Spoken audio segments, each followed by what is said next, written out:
What's up, guys? I'm Lee Castlevania. I'm here with my good friend David Alexander from Icon Collective. And today we're going to talk about chord inversions. In the previous videos we showed you the scale and how to find the chords that belong to the scale. Today we're going to add a little twist to the chords to make them more musical.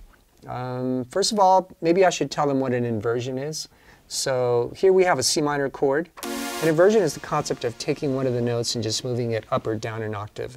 So if I take this C and replace it with a C an octave higher, it's still a C minor chord, but it's a different voicing. I could also take the G on top and bring it an octave down, or even expand the chord by taking the E flat and putting it up an octave. It's a much more open voicings. So why is this important, Dylan? So this can be really useful if you want to have chords lead into each other, kind of that gives them a more connected sound. It can also be useful if you want to change the tonality of a chord. You can use different versions of this in different sections of your song. But let's give them a practical example, and then we can actually invert some chords in real time, and you can hear what it sounds like. And you could also show them how to make a chord melody using the top note. I like it. Let's do it. Cool. Let's dive in here. I'll just start recording something so we can show them a little better example of this. And before you do that, I'm in the key of C minor, and I'm going to use the first chord, C minor, the third chord, E flat major, the seventh chord, B flat major, and the fourth chord, F minor. Cool. All right, give me a beat. Let's do it.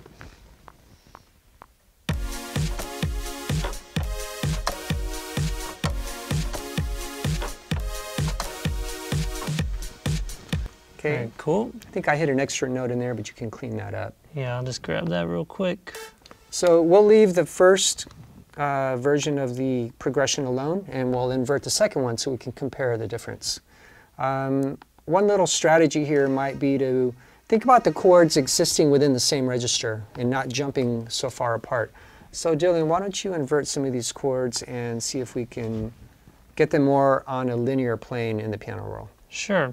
So I'm going to hop in, I'll leave the first one where it is, and then just kind of invert a couple of these to show everybody how you can get a little bit of a different sound and feel from the same chords. All right. So let's listen back to that.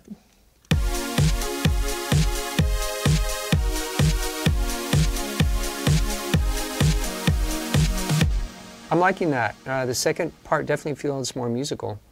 Why don't we try taking the third chord and taking that top note down an octave as well.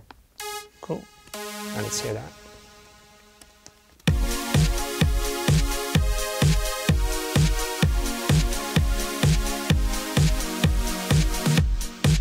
I mean, to me, I changed the timing on this, so. Okay, yeah, no big deal. Yeah. Obviously, we're talking about harmonic movement, but the second half that we inverted, Dylan, that almost sounds like a completely different chord progression just by inverting those notes. Why don't we loop that second half? And, sure, let's do that.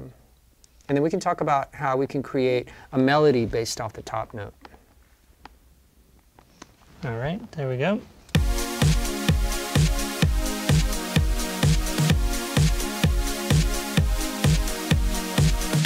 Nice, that's definitely a smoother transition. The chords are more connected. You have less distance of notes that need to be changed. Right, they feel a little more together.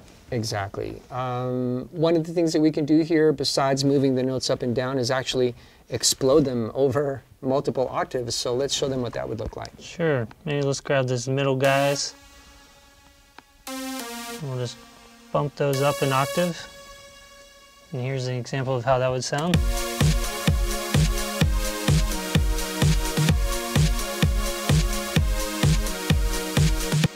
All right, so yeah, now you're starting to see like some different ways that you can use the same notes in a chord and play them different ways to, you know, come up with different sounds, or maybe a different part for different sections of the song. Yeah. Another cool thing that we should mention is using inversions could be really useful if you want to maybe make a track feel like it's ascending or descending. Yeah, you could make the pattern look like it's climbing, like steps. And that can build a lot of tension because you're going higher, or you can wind things out and make it come down. Another thing that I like about this is the fact of the top melody, right? So in our initial way that we played it, which is all in root position, our ear picks up the top note of every note and focuses on that as a melody. So that would be, if I only play the bass of the chord and the top note, you would hear this. But when we invert it, we change the top note, therefore we change the melody.